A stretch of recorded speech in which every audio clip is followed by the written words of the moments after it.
वक्त अमेरिका में जो मैरिज बेस्ड ग्रीन कार्ड है उसमें मुख्तलिफ दिनों में मुख्तलिफ तब्दीलियां की गई हैं। ठीक।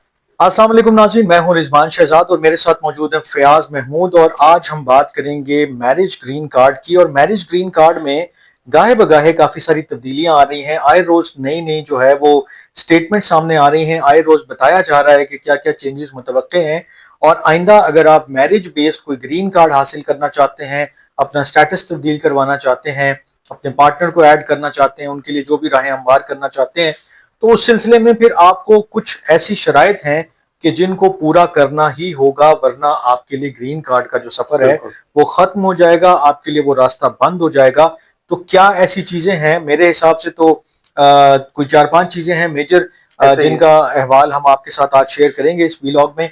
और ये 4-5 चीजें बड़ी ही इंपॉर्टेंट चीजें हैं। जब आप इतना लंबा सफर तय करने की कोशिश कर रहे होते हैं, शुरुआत कर रहे होते हैं, तो कोशिश ये करें कि आपकी चीजें पूरी हों।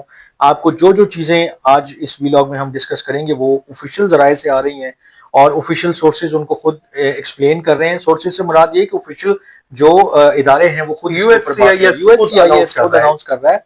तो इसमें कोई इबहाम वाली या शक वाली बात नहीं है।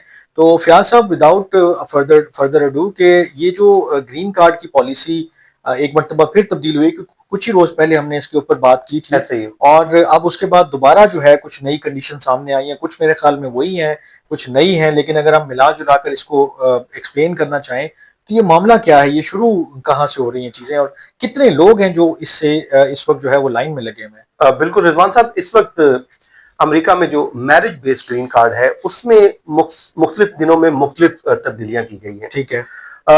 उसका एक तो मकसद ये है कि इसको बिल्कुल शफाफियत को यकीनी बनाना है।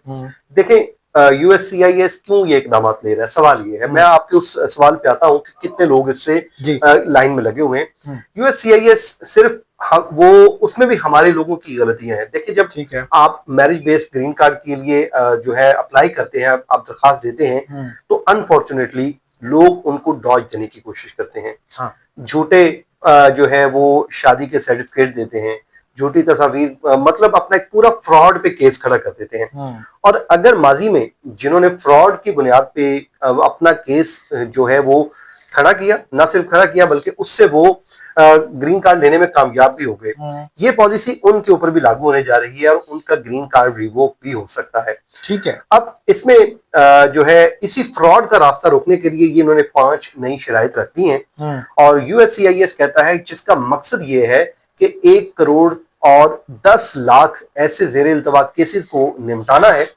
जो इस वक्त बैकलॉग है। देखिए, ये बैकलॉग वो है जो फैमिली बेस्ड ग्रीन कार्ड के हसूल के लिए कोशिश है, लोग हासिल करना चाह रहे हैं। अब वो ये कहते हैं कि आपकी अगर ग्रीन कार्ड की एप्लीकेशन अलाउ हो गई है तो इसका ये हरगिज मतलब नहीं है कि आपको अब सब कुछ करने की इजाजत मिल गई है। ठीक है। हम किसी भी वक्त आपका केस देखेंगे, ओपन करेंगे, और अगर हमें लगा कि आपने जिस वक्त ये दरखास्त दी थी उसमें आपने कोई फ्रॉड किया, आपने झूठे जो है अपना मैरिज सर्टिफिकेट जमा करवाया, कोई 2 नंबरी की किसी भी किस्म की, तो फिर हम आपका ग्रीन कार्ड भी रिवोक कर सकते हैं, क्योंकि ये आपके लिए एजाज तो है लेकिन आपका हक नहीं है कि बस मुझे मिल गया तो अब मैं जी पक्का एक नई पॉलिसी और एक नई वो उन्होंने अप्रोच रखी हुई है कि अब वो इस तरह कहते हैं कि ये आपका हक शक कोई नहीं है, हम दे रहे हैं तो आपको इसकी बस तो अब वो कहते हैं कि यार हम ये इस पॉलिसी का मकसद ये है कि एक तो जो बैकलॉग है इसको हमने खत्म करना है, जो उससे फायदा जरूर होगा। जो 1 करोड़ से ज्यादा लोगों का एक बैकलॉग है, वो कहते हैं इससे शफाफियत से, अच्छा ये 1 करोड़ से ज्यादा हैं लोग जो 1 crore 10 lakh marriage green card से, वो बड़ा नंबर है। हाँ, वो है। और उसके बाद वो कहते हैं कि हमने हकीकी जो रिश्ते हैं उनको भी फरोग देना है। दूसरा, फिर हमने अपनी जो अमरीकी सलामती है, कौमी सलामती, इसको भी यकीनी बनाना है। किसी ऐसे शख्स को हम अमेरिका में दाखिले की इजाजत नहीं दे सकते जो हमारी कौमी सलामती के लिए खतरा हो। ठीक है। अब यूएससीआईएस इस पे कहता है कि अगर तो आपने कोई फेक या फिर कोई बेबुनियाद किस्म का एक केस बनाया जिसमें आपने फैमिली का एक पूरा रिश्ता बना दिया कि यार ये मेरी वाइफ है या फिर ये मेरे हस्बैंड है, उसके लिए आपने पेमेंट की, डॉक्यूमेंट जारी बनवाए, तो वो कहते हैं कि इमिग्रेंट जो वीजा की दरखास्तें हैं इस पर जो हमारा जो है वो खासकर जो फैमिली बेस होगी उस पे हमारे सिस्टम को ये कमजोर कर रहे हैं, इस तरह की हरकत जो है। अच्छा, एक और चीज मुझे बताएं, मेरे ज़हन में आ गया, कुछ लोग जैसे अपने मुल्कों में शादीशुदा होते हैं, वहां जाके वो शादी कर लेते हैं, वो भी मैरिज फ्रॉड में आती हैं चीजें? वो भी ये जो मतलब हाँ, वो डिसीव कर रहे हैं ना, वो डिसीव कर रहे हैं। बल्कि एक अभी इंडियन खातून है, सिख फैमिली से ताल्लुक रखती हैं, उसने बाकायदा तौर पे यूएससीआईएस को एक रिक्वेस्ट भेजी है। उसने कहा मेरे हस्बैंड मेरे साथ शादी करके जाके अमेरिका में एक और फ्रॉड शादी करके बैठ गए हैं, तो इसको तो डिपोर्ट करें। यार ये उन्होंने उसको घर का बेदी लंका ठाई, हाँ, तो वो वाली बात है कि यार ये तो मतलब अगर आप उसने कहा भाई ये पहले से शादीशुदा है, ये वहां पर जाके दूसरी शादी का ड्रामा रचा के ये वो सिर्फ ग्रीन कार्ड लेना चाह रहा है, तो इसको वापस भेजें। क्या वजह होगी जो खातून ने इतना यानी कि आइस को सीधा लिख हाँ, भेजा? उसने इसलिए कहा कि ये मेरे साथ फ्रॉड करके गया, मुझे इधर छोड़ गया और खुद वहां पे जाके शादियां करके ग्रीन कार्ड लेता फिर रहा है। तो उसने कहा इसको डिपोर्ट करें, ये आपसे फ्रॉड कर रहा है।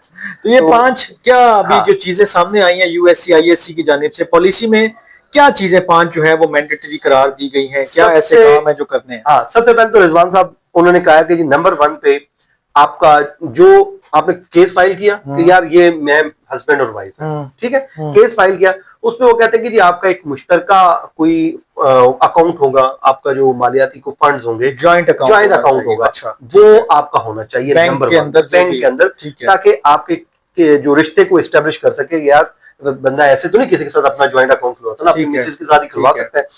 नंबर 2, आपसे आपका जो रिलेशनशिप है या शादी हुई है उसकी वो तस्वीर कहते हैं जी आप हमें दें, यानी कि वो जो इवेंट्स की शादी की तस्वीर और वो सारी चीजें, ये नहीं है कि दुल्हन गाड़ी में बैठ रही है और मिसेज है तो अब मैंने मान लिया, नहीं ऐसा नहीं होगा, उसका पूरा आपको इवेंट आपने साबित करना है, शादी वलीमे और मेहंदियां और सारा कुछ। वो कहते हैं कि हम आपकी फैमिली के आपके जो दोस्त हैं जिनको आप कह रहे हैं यार ये, लेकिन अगर कोई बंदा सादगी से शादी करे तो उसको भी तो फिर उतना ही सबूत है ना, फिर उसके सबूत देना, उसको कुछ ना कुछ तो पिक्चर होंगे ना। ठीक है, मतलब जरूरी नहीं है कि वो देखें तंबू बनाते होंगे तो काम चलेगा, ठीक है। उसके दोस्त भी तो होंगे ना, उन्होंने उसका आसान किया है, उन्होंने कहा जी जो उस इवेंट में कोई दोस्त होंगे, आपके कोई फैमिली लोग होंगे, हम उनसे उनकी स्टेटमेंट भी ले सकते हैं, बयान हल्फी भी उनसे लेंगे कि यार ये झूठ बोल रहे हैं, सच बोल रहे हैं, अच्छा, आप भी हमें तस्दीक करें। यार ये तो किसी से लें और वो गुस्से में हो, आप नाराज हो उन दिनों में, जैसे वो बीवी नाराज है उस बंदे से, उसका भी हल निकाला उन्होंने। अच्छा, चलो एक बंदा झूठ बोल देता है, लेकिन फिर वो आपको आप लाजमी इंटरव्यू के लिए बुला लेंगे, अच्छा, हस्बैंड और वाइफ को, लेकिन बुलाएंगे अलग अलग,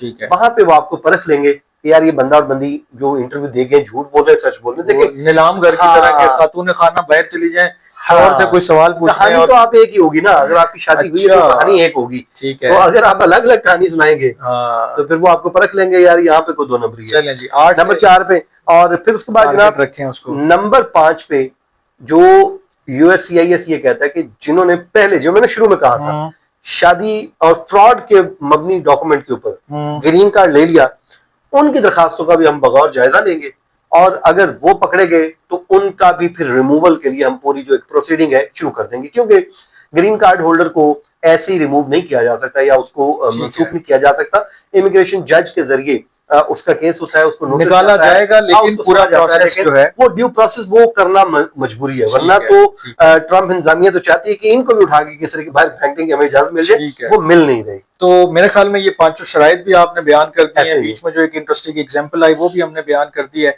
और जो ये पॉलिसी में तब्दीलियां आ रही हैं, बार बार वो एम्फसाइज कर रहे हैं, बार बार इसको रिलीज कर रहे हैं, इसका भी एक मकसद है कि ये बात ज्यादा से ज्यादा लोगों तक पहुंचे। तो हमारा भी यही पर्पस था कि अगर आप इस प्रोसेस से गुजर रहे हैं या गुजरने वाले हैं तो आप अपनी चीजों को इसके मुताबिक कर लीजिए, ताकि आपको आइंदा दिनों में इसलिए मुसलसल रिपीट कर रहा है कि ये चीजें जो है वो आप सही तरीके से तरतीब दे लें। तो मेरे ख्याल में आज के वीलॉग को यहीं खत्म करते हैं। फयाज साहब आपका बहुत शुक्रिया, जबरदस्त इंफॉर्मेशन आप लेकर आते हैं हमेशा। आप दोस्तों का बहुत शुक्रिया जिन्होंने सुना, अपने कमेंट से भी आगाह कीजिएगा, अपना बहुत ख्याल रखिएगा, अल्लाह ने के बाद, अल्लाह हाफिज।